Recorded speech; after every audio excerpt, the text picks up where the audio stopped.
네, 제가 오늘 여러분과 함께 나누기 원하는 이사야 28장과 29장의 핵심 내용은 여러분께서 이제 선지서를 공부하시다 보면 저와 함께 이 선지서를 보다 보면 이 한 본문 안에 또 한 문구 안에 한 문장 안에 한 단어 안에 굉장히 많은 메시지가 담겨 있는 것을 발견하게 되십니다. 근데 성경은 정말 그렇게 경이롭고 정말 신비로울 정도로 많은 또 깊은 또 하나님의 그 넓은 메시지를 담고 있습니다. 한 단어 안에 때로는 한 언어적인 표현 안에 그 하나님의 메시지가 압축되어 있는 것을 우리가 발견하게 됩니다.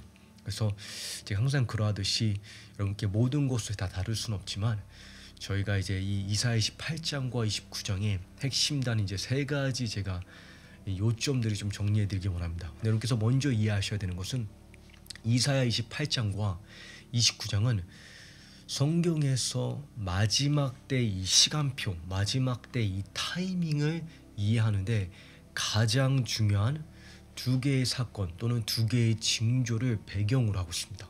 이 두 개의 징조가 무엇이냐면 적그리스도와 이스라엘이 평화협정을 맺는 그 사건이 첫 번째이고, 두 번째는 그 평화협정을 적그리스도가 배반하고 이스라엘의 박멸, 즉 우리가 말하는 대환란의 시작을 의미합니다. 이 두 사건을 비유적으로 표현하고 있으면서 그것을 배경으로 이 마지막 때 어떻게 보면 가장 중심이 되고 가장 중요한 이 두 개의 사건을 배경으로 하나님 한 분만이 구원이시다라는 이 기본된 이 기독교의 베이직하고 아주 단순하지만 아주 기초적인 이 메시지를 이사야는 강조하고 있습니다. 하나님만이 이 국가적인 위기 가운데 글로벌한 재앙의 때에 이전에도 앞으로도 없을 가장 고통스러운 환란의 때에 교회가 가져가야 할, 교회가 살아야 할 메시지가 무엇이냐? 여호와 한 분만이 구원이시다. 너무나 단순하고 너무나 기초적인 메시지이기 때문에 이사야의 메시지를 들은 이스라엘 백성과 제사장들과 선지자들마저 이 하나님의 말씀을 비꼬는 것을 우리가 보게 됩니다. 7절부터 보게 되면 제사장들과 선지자들이 이사야를 향해 이 메시지가 너무 초보적이라고 조롱합니다. 누가 모릅니까? 하나님께서 주권자라는 것을 누가 모르는가? 회개가 중요하다는 것을 누가 모르는가? 하나님을 신뢰하는 것이 절대적이라는 것을. 근데 그들이 이사야에게 이렇게 논합니다.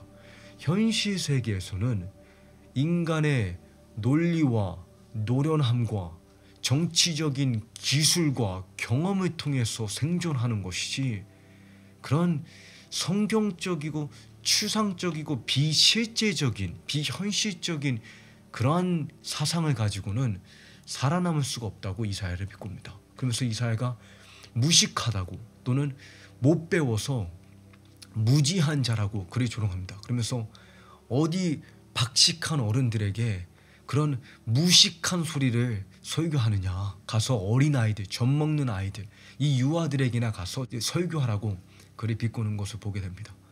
여러분, 이것이 이스라엘의 안타까운 현실이지만 어쩌면 우리가 살아가고 있는 여러분이 속한 한국에 또는 제가 속한 미국에 어떻게 보면 미국 교회에 이것이 실태일지 모릅니다.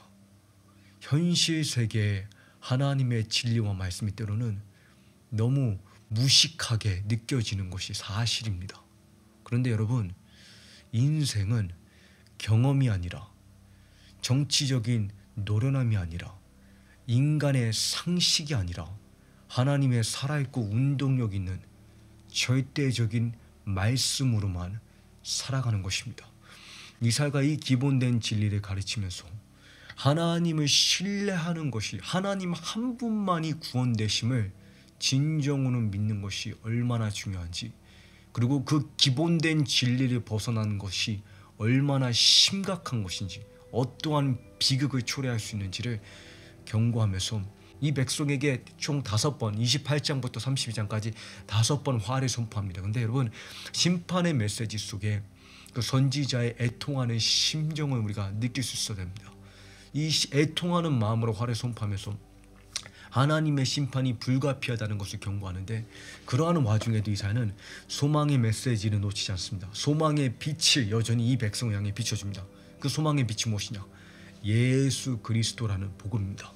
하나님께서 이 혼돈의 시간 가운데, 이 글로벌한 재난의 때, 어떻게 보면 비가 오고 창수가 나고 바람이 부는 이때, 참고로 이 창수가 나다, 홍수가 나다, 물이 범람하다라는 이 표현이 이사야 28장에 등장을 합니다. 3번 등장을 하는데, 물이 홍수가 범람하는 이 이미지가 등장하는데, 이게 적그리스도가 이스라엘을 박멸하고자 하는 군사적인 침공을 표현하는 언어입니다. 다시 말하면 대환란을 의미하는 상징적인 언어입니다. 이것이 다니엘 9장과 요한계시록 12장에도 이러한 이미지, 이러한 그림이 묘사되는데, 물이 비가 오고 창수가 나는 이 대환란 속에 요동치 않고 흔들리지 아니할 반석이 있다라고 그가 우리를 초청합니다. 그 반석이 무엇이냐? 예수 그리스도라는 보배로운 모퉁이 돌이요, 견고한 기초돌이요, 그는 우리의 반석이 되실 뿐 아니라, 견고한 반석이 되실 뿐 아니라 영광스러운 아름다운 화환이시오 면류관이 되신다는 것을, 그 예수 그리스도의 복음을 우리에게 전하면서, 이 이스라엘 백성에게 전하면서 반석으로 나오라고 그들을 초청합니다. 이 복음, 누구든지 그를 믿는 자는, 누구든지 그를 영접하는 자는 구원을 받으리니 너와 내 가정이 살리라. 누구든지 그를 믿는 자는 결코 수치를 당치 아니하리라. 그러므로 시온아, 내 눈을 들어 하나님 한 분만을 바라라. 내 도움이 어디서 올꼬? 천지를 지으신 여호와가 너의 산성이시오, 너의 피난처시오, 너의 힘이시오, 환난 중에 만날 도움이시라. 여러분, 이 기본된 메시지, 기독교적인 이 진리가 마지막 때 인류의 운명을 좌우지할 메시지입니다. 그 메시지를 우리가 삶으로 얼마나 사는지가 우리에게 이사야 28장과 29장이 강조하는 바입니다. 얼마나 우리가 이 기본된 메시지를, 이 베이직하고 심플한 이 기독교적인 메시지를 우리가 살 것인가. 그래서 이스라엘 향한 이 하나님의 메시지 속에 우리는 한국을 향한 이 한국의 국가적인 정치적인 위기 가운데 하나님께서 뭘 말씀하고 계신지를 들을 수 있어야 할 줄을 믿습니다. 제가 여러분께 3가지 요점 이제 정리해 드릴 텐데, 첫 번째는 적그리스도의 등장과 죽음의 언약, 그 다음에 이제 2번째 하나님의 심판과 주권, 그리고 섭리. 무슨 말이냐면, 하나님께서 이 이스라엘의 국가적인 위기를 주관하시고 통제하시는데 그 배후에 하나님의 목적이 있다는 것입니다. 하나님께서는 심판을 집행하실 뿐 아니라 그 심판을 통해서도 당신의 목적을 실현하신다는 그 주님의 섭리. 그 다음에 3번째, 우리의 견고한 반석이시오, 아름다운 면류관, 영광스러운 또 보배로운 면류관이 되시는 예수 그리스도. 이런 말이 있습니다. 끝을 알고 시작하라. 무슨 말이냐면, 우리가 어떠한 여정을 떠나기 전에 먼저 목적지를 알아야 되는 것처럼, 마지막 때 하나님의 계획을 우리가 이해하는 가운데 그 계획이 궁극적으로 최종적으로 무엇을 이루는지, 그 하나님의 목표를 분명히 알아야 한다는 말입니다. 마찬가지로 이사야는 우리에게 예수 그리스도만이 구원이시라는 그 예수만이 우리의 견고한 반석이시라는 그 진리를 계시할 뿐 아니라, 그 예수 그리스도께서 우리의 소중하고 보배로우며 아름다운 면류관이 되신다는 하나님의 마지막 때 목표를 우리에게 말해줍니다. 그러면서 우리를 그 삶으로 초청합니다.